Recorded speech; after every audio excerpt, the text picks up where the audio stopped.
Hello friends, आज की video बहुत खास होने वाली है क्योंकि आज हम फाइनेंशियल सेक्टर को एक डिफरेंट एंगल से जानेंगे।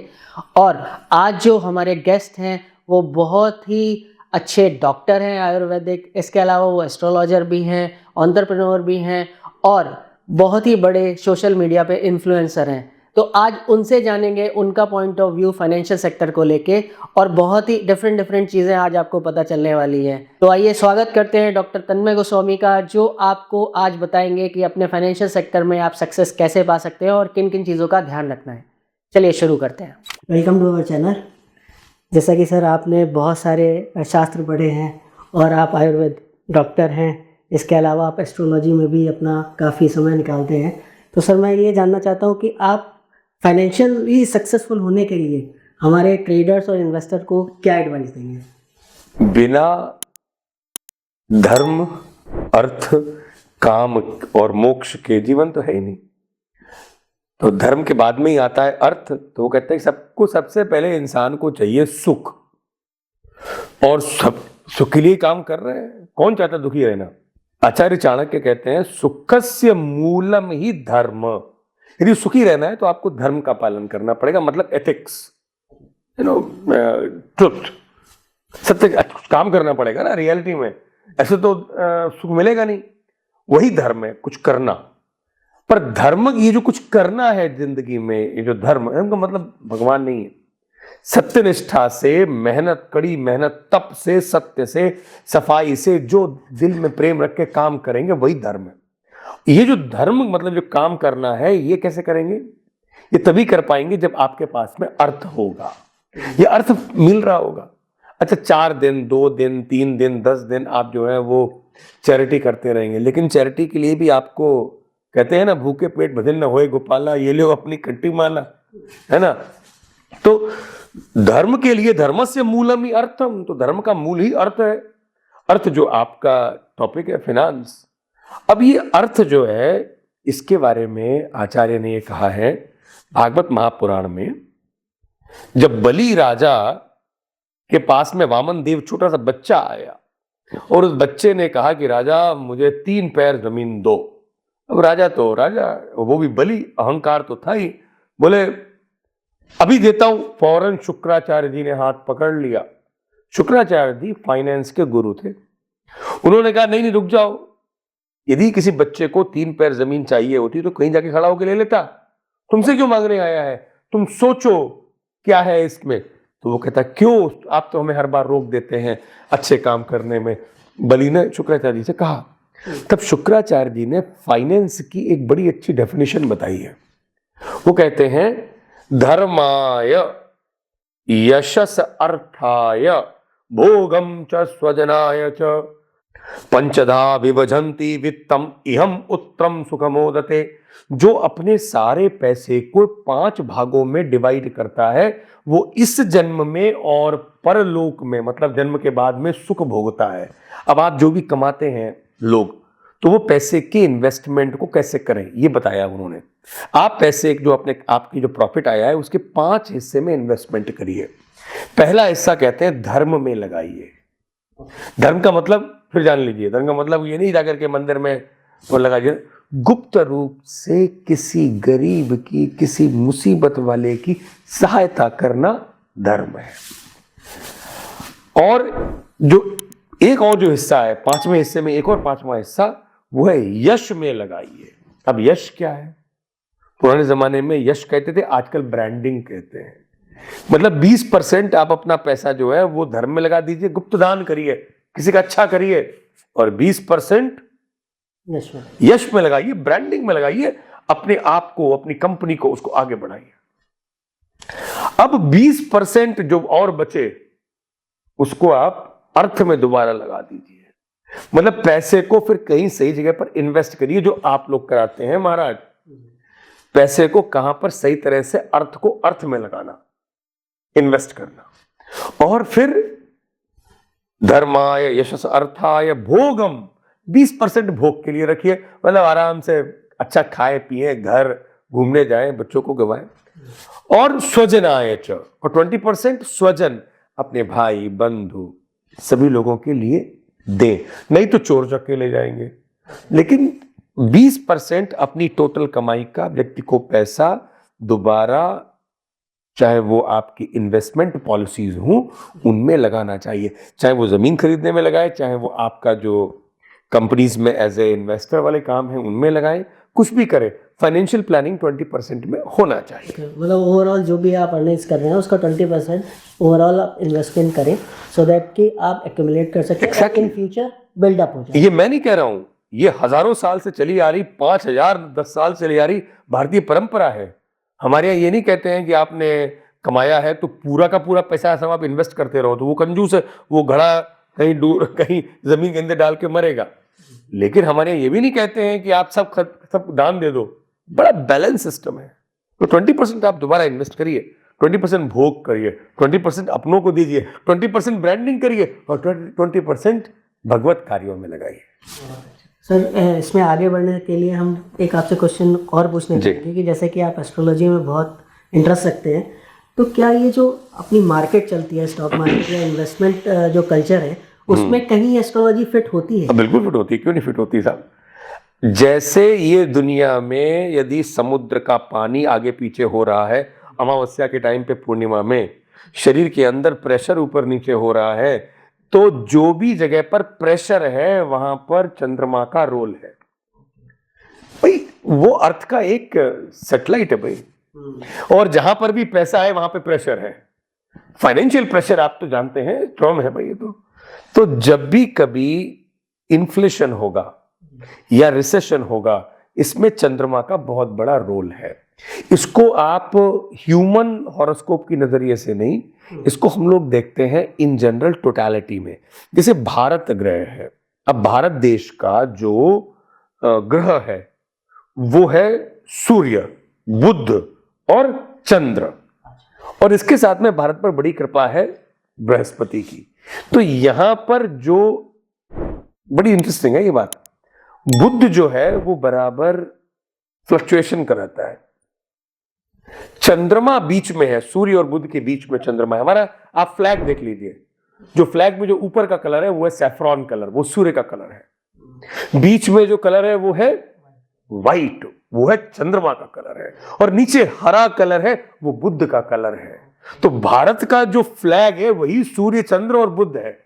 आप स्विट्जरलैंड का फ्लैग देखिए, उसमें आपको मंगल और चंद्र मिलेंगे, शशि मंगल मिलेंगे। आप अमेरिका के देखिए, वहां पर आपको शुक्र शनि, मतलब वहां पे व्हाइट है, हमारा व्हाइट नहीं है, हमारा क्रीम कलर है, चंद्रमा का क्रीम है। वहां पर व्हाइट शुक्र, नीला शनि और लाल मंगल है। मतलब ये पक्का इनका मतलब है बस शुक्र, मतलब वो मार्केटिंग, ये जो फोनी बिल्डअप मार्केट होते हैं ना, ये जो शुक्र का मतलब होता है मीडिया, पंप एंड शो, वो अमेरिका का मार्केट है ना, वो इन्फ्लेट करता है प्रोडक्ट से। और मार्स जो है वो वहां पर वो उसको बड़ा टेक्नोलॉजिकली हैंडल करते हैं उसको। और वहां पर शनि है, मतलब बड़ा सैडनेस के संग में वो पैसे को कैसे करके कंट्रोल किया जाए। ये तीनों प्लैनेट कंट्रोलर है, ये मटेरियलिस्टिक प्लैनेट है। हमारी जो इन्वेस्टमेंट है इंडियन इन्वेस्टमेंट कंपनीज का, वो बड़ा सात्विक है, वो सूर्य, बुध और चंद्रमा आधारित है। तो भारतीय कंपनियों में यदि आपको इन्वेस्टमेंट करवाना है तो आपको सूर्य जैसी कंपनियां, जैसे जो मेडिसिन की कंपनीज है, चंद्रमा वाली कपड़ों की कंपनीज है, बुध जैसे कि इसमें कम्युनिकेशनल, जैसे ये जो आईटी कंपनीज है, इसमें इंडिया का जवाब नहीं है आज भी। पुराने जमाने से चला रहा है, कपड़े सब हमारे यहां से जाते थे। ये कपड़े है, परफ्यूम है, ब्यूटी थिंग्स है, ये सब हमारे यहाँ है। लेकिन ब्यूटी बोली कौन सी, जिसमें थोड़ा सा इंटेलेक्चुअल ब्यूटी हो। पर खाली ये जो सेंसुअल ब्यूटी है, जो सेक्सुअल ब्यूटी वगैरह, वीनस वाले जो प्रोडक्ट्स हैं, वो अमेरिकन प्रोडक्ट्स कंपनीज होंगी। जो शनि वाली कंपनीज है, ऑटोमोबाइल वगैरह, ये सब अमेरिकन कंपनीज होंगी। जो मार्स वाली है, जो टेक्निक इंजीनियरिंग मशीन वाली, ये अमेरिकन होंगी। देखिए हर कंट्री ने अपने अपने ग्रहों के हिसाब से वहां की जो सोशियो साइकोलॉजी है उसने वैसे वैसे फ्लैग बनवाए। ये बात मुझे आइडिया नहीं था। हर कंट्री के फ्लैग में उस कंट्री के ग्रहों का प्रभाव है। आप मिडिल ईस्ट का देख लीजिए, वहां पे आपको हरा और लाल, बुध और मंगल जो आपस में विरोधी हैं बहुत मिलेंगे, वहां झगड़ा होता रहता है रोज।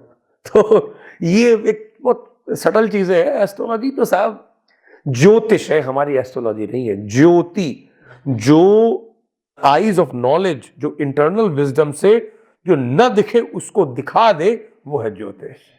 बहुत खूबसूरती से आपने आंसर दिया था। तो शेयर के बिजनेस में तो ज्योतिष के से तो आप सब कुछ प्रेडिक्ट कर सकते हैं, लेकिन आप मुझे इसमें ना खींचे, मैं वैद्य हूं। ज्योतिष के मामले में सिर्फ लोगों में इसका प्रयोग करता हूं, लेकिन हाँ, इसका पूरा का पूरा ज्ञान आचार्यों को रहा है और मैं आपको सिखाना चाहता हूँ और आप इस विद्या को आगे बढ़ाइए। तो सर, जैसा कि आपने बताया कि आप वैद्य हैं आप, तो एक छोटा सा क्वेश्चन, जैसे कि हमने कई बार एक कोटेशन सुना है कि हेल्थ इज़ वेल्थ, और हम लोग चाहते हैं कि हम जितने भी यंग जनरेशन है उनको वेल्दी बनाएं, वेल्दी लाइफस्टाइल कैसे जीना है, किस तरीके से उसको आगे लेके जाना है। तो सर, उसमें हेल्थ का कितना बड़ा योगदान है और कैसे हेल्दी रह के हम वेल्दी बन सकते हैं? भाई, अभी कमर में दर्द हो रहा है, शरीर में स्टेमिना नहीं है और पेट में गैस बन रही है, सर भारी हो रहा है, घबराहट हो रही है, डिसीजन कैसे ले पाओगे? और डिसीजन नहीं ले पाओगे तो बिजनेस कैसे कर पाओगे? बिजनेस तो नाम ही दो चीजों का है, right decision and right communication. न तो कम्युनिकेशन होगा, राइट डिसीजन होगा, दोनों चाहिए तो आरोग्य चाहिए। धर्म अर्थ काम मोक्षाणाम आरोग्यम मूलम उत्तमम, इन चारों के मूल में आरोग्य ही है। धर्म करना है जब आपको भगवान की प्राप्ति करनी है तो भी आरोग्य चाहिए, आपको अर्थ कमाना है तो भी आरोग्य चाहिए, आपको एंजॉय करना है, काम कामना है तो भी आरोग्य चाहिए। अरे मोक्ष प्राप्ति करने के लिए बैठे हो और कमर में दर्द हो रहा है, कहां से प्राप्त होगा? तो ये मान के चलिए, तो आरोग्य तो सभी का आधारभूत है। इसी से रिलेटेड एक साइकोलॉजी से क्वेश्चन मेरे दिमाग में आ रहा था कि हम आरोग्य के थ्रू या फिर मेडिटेशन के थ्रू किस तरीके से अपनी साइकोलॉजी बिल्डअप करें, जो हमारे इमोशंस हैं उनको कंट्रोल कर पाएँ। क्योंकि मार्केट में जो भी मैं ट्रेडर से इन्वेस्टर को देखता हूँ, तो सबसे बड़ी लैकिंग जो मुझे दिखाई पड़ती है लोगों को ना पैसा कमा पाने की, वो है उनके इमोशंस। उनके इमोशंस उनके डिसीजन में सामने आ जाते हैं, उसकी वजह से बहुत सारा पैसा वो लूज़ कर देते हैं। तो ऐसा क्या थ्योरी अपनाए वो, जिससे कि उनके इमोशंस को वो कंट्रोल करते हैं? लक्ष्मी शब्द का मतलब क्या है? लक्ष्यते इति लक्ष्मी, जो लक्ष्य तक आपका इमोशन एक ही रहे, वह व्यक्ति का लक्ष्य। एक लक्ष्य का मतलब होता है चिन्ह। आपने जो अपने ब्रेन में मेडिटेशन के माध्यम से एक आर्किटेक्चरल रोड मैप अपने वर्क का बनाया है और उसी पर जब व्यक्ति साधना करता रहता है तो वही लक्ष्मी को जीतता है। और इसको करने के लिए लक्ष्मी कभी भी अपने पति के बिना नहीं आती। नारायण, जिसके पास में नारायण, हमारे आराध्य राधा रमन लाल कृष्ण, उनकी जिस पर कृपा हो गई है उसके ऊपर श्री विजय तो भवेत, उसके ऊपर श्री की परम अनुकंपा होती है। तो श्री लक्ष्मी उसी के पास आएगी जिसके पास में बुद्धि है। बुद्धि का मतलब है इमोशंस पर संयम। जिस व्यक्ति के इमोशंस डिस्टर्ब है उसके ऊपर ठाकुर जी की कृपा नहीं है। हमारे यहाँ ठाकुर जी का मतलब कोई आसमान में बैठा नीली छतरी वाला नहीं है। हमारे इस कण कण में व्याप्त जो पॉजिटिविटी है वही कृष्ण है। आकृष्य इति कृष्ण, जहां पर रमण है प्रेम का, वही कृष्ण है। तो इस पूरी एनर्जी में जब हमारे अंदर, हमारी एक एक रोम रोम में एक पॉजिटिव एनर्जी रहे, पॉजिटिव इमोशंस हो और हम अपने लक्ष्य, मतलब वो जो चिन्ह है, उस पर ही बराबर मेडिटेट करते चले, तो ये निश्चित मानिए कि सक्सेस के लिए जाना नहीं पड़ेगा, सक्सेस अपने आप चल करके आएगी। अब लोग क्या करते हैं, बिना नारायण के लक्ष्मी के पास जाना चाहते हैं, मतलब बिना पति के पत्नी की प्राधान्यता। देखो सर, लक्ष्मी जी तो बड़ी पतिव्रता है, तो जो लोग बिना नारायण की लक्ष्मी चाहते हैं उनके लिए लक्ष्मी चंचला है, मतलब उन इमोशन डिस्टर्ब होंगे, लक्ष्मी जी गई। लक्ष्मी जी स्थिरता वाली है ना, और नारायण है आपके आराध्य देव, अंदर नारायणत्व मतलब पॉजिटिविटी है, तो लक्ष्मी जी चंचला नहीं होती है, स्थिरा हो जाती है। बहुत अच्छे से आपने इलेबरेट किया और हम ये समझे आज कि किस तरीके से आपको इमोशंस पे कंट्रोल करना है। लक्ष्मी जी को अगर साधना है अपने घर में तो नारायण का भी वास रखना पड़ेगा। और आपको अपने इमोशंस पे कंट्रोल करके फोकस करना पड़ेगा आपको अपने गोल्स की तरफ। तो थैंक यू सो मच, आपने बहुत अच्छे से एलैबोरेट किया और हम चाहेंगे कि ऐसी वीडियोस हम रेगुलर लाते रहें आपके साथ में। अवश्य अवश्य, यही आप अपने सारे बंधु बांधवों को अच्छे मार्ग पर लगा रहे हैं, उनका इन्वेस्टमेंट करवा रहे हैं। मेरी भगवत और भगवती से यही प्रार्थना है कि आप इस कार्य में सदैव सफल हो और लोगों की अधिक से अधिक सहायता कर सकें। Thank you so much.